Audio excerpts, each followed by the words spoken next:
First story I wanted to talk about is from this article on The Guardian. The title is West Virginia Students to Stage Walkout Over Christian Revival at High School. Most of you guys watching probably remember the situation that I was in about a year ago. There was, I used to live in West Virginia. As a matter of fact, I lived in the exact school district that's dealing with this problem right now. This is Cabell County Schools, the same school district. Kylie was in a health class, and her teacher starts trashing atheists, trashing the LGBT community. When you get in 7th grade, we go a tad bit further. And then when you get in 8th grade, we start studying how dangerous sexual thinking and behavior, what it can do to you.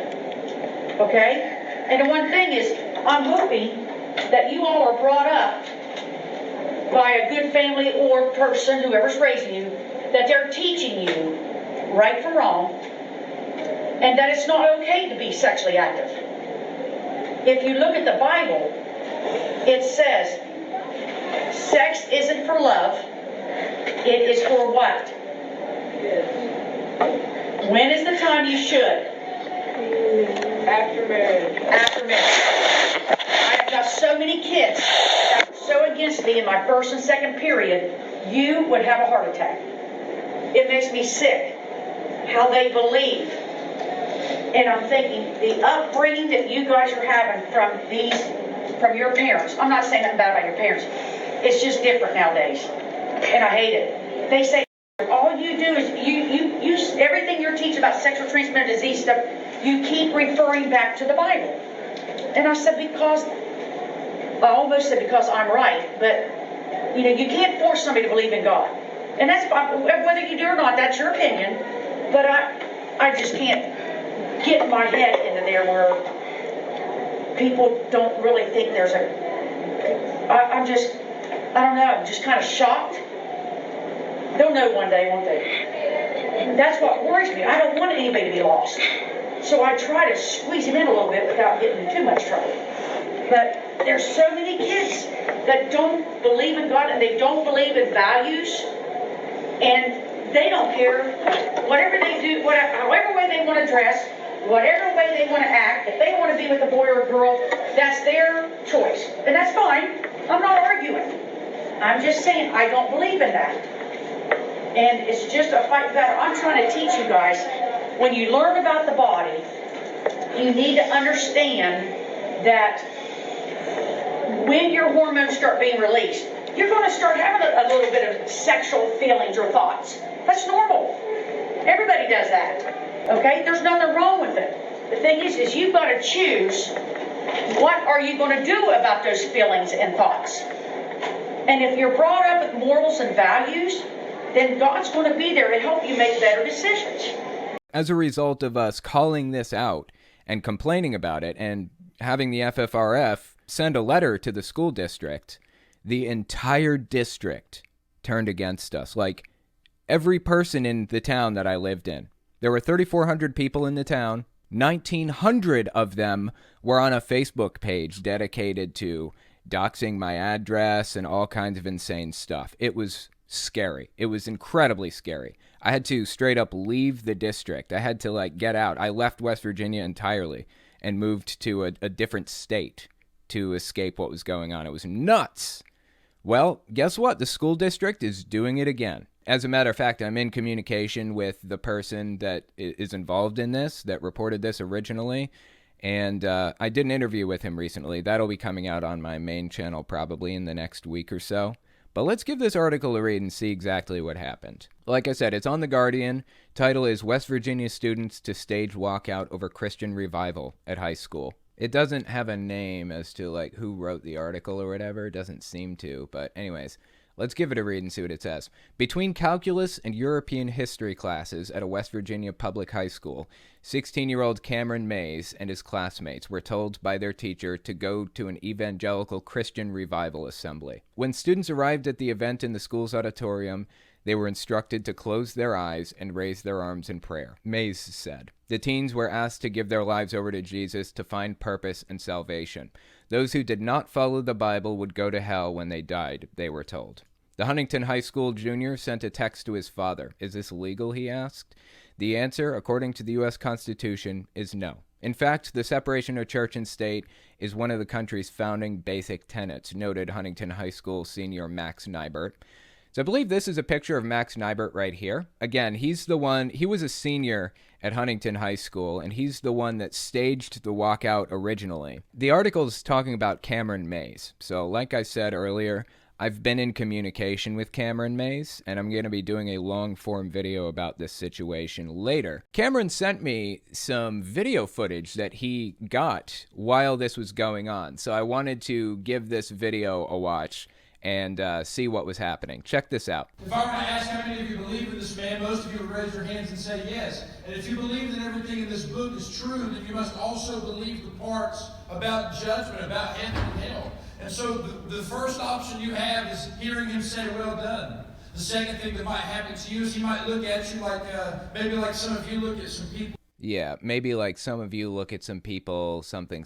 The general idea here is he's trying to threaten them with hell. He's trying to scare them. He's trying to whip them into a blood frenzy and make them evangelists for Jesus, basically. This is happening at a school during school hours, and it was mandatory for some students. It was mandated that you show up. And what makes it even worse is this is not the first school this guy came to. He went to other schools in the area, middle schools even. He went to other schools in the area leading up to this. This is just the time that he got caught is what this is. If you're curious, the name of the organization that did this is Nick Walker Ministries. That's the name of like the church.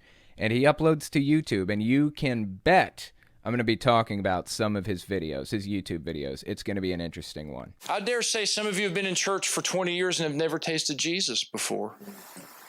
And I notice as the invitation goes out, there are people that respond immediately. There are people who hesitate but respond. Then there's people who almost respond. Almost does not count in the kingdom of God. There's a whole section of hell where Agrippa stands over them and they collectively scream almost. The Bible all through the Gospels talks about how there will be weeping and gnashing of teeth and screaming and torment and pain. One of the most painful screams you will hear in hell is almost. Wow. Ouch. And some of you will be screaming it if you don't respond to the invitation today. And you're so consumed with being liked and being popular and having money and being comfortable. You're so consumed with it, and oh, Jesus, I preach this. And parents are so consumed with telling kids, go to college, make a lot of money, and be rich and get out of this state. I don't hear anything about prayer in that. Let's keep reading. Just to see that defamed and ignored in such a blatant way, it's disheartening, he said. Nybert and other Huntington students are planning to stage a walkout during homeroom period Wednesday to protest the assembly. I don't think any kind of religious official should be hosted in a taxpayer-funded building with the express purpose of trying to convince minors to become baptized after school hours, Nybert said. 100% agree. Absolutely agree on that point. And what's worse? I mean, I don't know how it could get much worse than this, but there was a Jewish student there. There was a Jewish student being told if he doesn't get baptized as a Christian, he's going to burn in hell. The mini revival took place last week during Compass, a daily non-instructional break in the schedule during which the students can study for tests, work on college prep, or listen to guest speakers, said Cabell County Schools spokesperson Jed Flowers. Interestingly enough, Jed Flowers is the guy that handled my case too when I was complaining about Kylie's health teacher effectively using hate speech against atheists and LGBT people. That's basically what was happening. And Jed Flowers had a similar response. He dismissed it, ignored it, didn't give it. Flowers said the event was voluntary, organized by the school's chapter of the Fellowship of Christian Athletes, aka the FCA. That's what it's called. FCA. It's like a club at the school. It's a Christian club that apparently like all the football players get into and stuff like that. And the FCA, the school club, invited these people to the school to talk. I guess the school set it up so that it was during Compass, which is a period of time when you are mandated to be there. Attendance is mandatory at Compass. You have to be there. You don't get a grade, but you have to appear for Compass. So the teachers that are kind of overseeing the students at this Compass period, basically, told these kids it is mandatory that you go to this meeting. Now, I talked to Cameron Mays, and he feels that his teacher that sent him to the Compass meeting, like the Evangelical prayer rally, he seems to be under the impression that it really wasn't the teacher's fault. She didn't know that it was going to be an evangelical prayer meeting or whatever. It just so happened to be. And now she's kind of acting as a scapegoat for what the school did wrong, for the school not putting a stop to this early on. He seems to feel pretty bad for her. And for that reason, I think I tend to lean sympathetic toward the teacher who sent them to this, because she didn't know either. And that's Cameron May's impression of it. So take that for what you will. Honestly, I think I blame the school for allowing this to take place in the first place. Cabell County Schools has a terrible reputation, a terrible history at this point of screwing up and inviting religious speech onto school grounds over and over again. Now, this is like a recurring problem that we're dealing with at this point. Anyway, let's keep reading the article. The mini revival took place last week during Compass, a daily non-instructional break in the schedule during which students can study for tests, work on college prep, or listen to guest speakers, said Cabell County Schools spokesperson Jed Flowers. That is not a fair representation of the situation. I explained that Compass is a period of time for like studying or instructional work or whatever else, and it is mandatory that you show up to your Compass class. You just have time to work on other things while you're there or see guest speakers. Attendance is mandatory. It's not like a lunch period where you get to go to the cafeteria or you get to go to the courtyard or whatever else you want and you don't even have to show up. It's not like that. This is basically scheduled out time for this event, from my understanding. Flowers said the event was voluntary, organized by the school's chapter of the Fellowship of Christian Athletes. He said there was supposed to be a sign-up sheet for the students, but two teachers mistakenly brought their entire class. Notice what he's doing here. He's scapegoating the teachers. He's trying to get the school out of trouble by blaming two teachers. You know, the President of the United States used to have a little sign on his desk, a placard that said, "The buck stops here." It used to be people would take responsibility for things that happened under them. If you are the leader or the administrator or the boss of this organization or this structure or whatever, everything falls on your shoulders. You are responsible for ensuring things play out in a legal, safe manner and nobody's rights are being violated or whatever else. The buck stops here. That's what that saying means. Why is it that people at the very top, like school administrators, superintendents, principals, all have a vested interest in blaming the little guy instead of taking the blame and putting it squarely where it belongs, on their shoulders? Let's keep reading. It's unfortunate that happened, Flowers said. We don't believe it will ever happen again. Really? Interesting. Because this isn't the first time religious slipped its way into your curriculum or into your schools or out of your teachers' mouths. This is not the first time. I was a victim of the last one.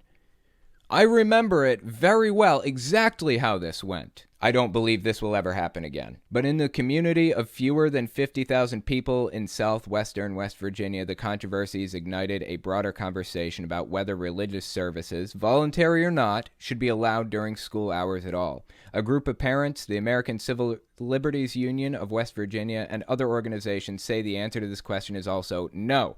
They say such events are a clear violation of student civil rights. It is inappropriate and unconstitutional for the district to offer religious leaders unique access to preach and proselytize students during school hours on school property, Freedom from Religion Foundation, a nonprofit that promotes the separation of church and state, wrote in a letter to the school district. The district cannot allow its schools to be used as recruiting grounds for churches, the letter reads. You know the saddest part about this whole thing? March 2021, 11 months ago, Freedom from Religion Foundation wrote a letter to the same school district on my behalf.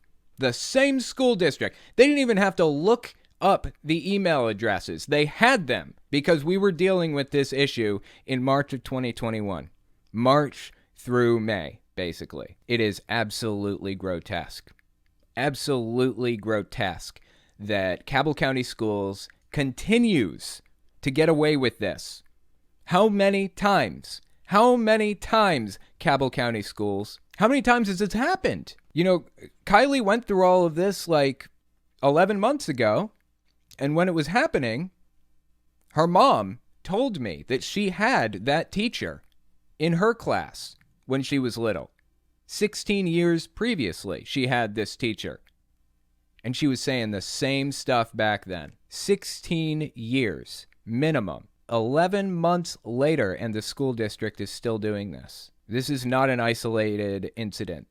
This is not an isolated problem. This is not the fault of a single teacher or one or two teachers. This is a systemic issue that needs to be dealt with. The preacher had gone around to other schools leading up to their appearance at this one. It's just, I guess, the people at the other schools didn't want to speak out, didn't feel comfortable speaking out. I don't know. Were they afraid to speak out because they saw what happened to me? I don't know. Why didn't they speak out then? This is a recurring problem that needs to be addressed. This needs to be addressed.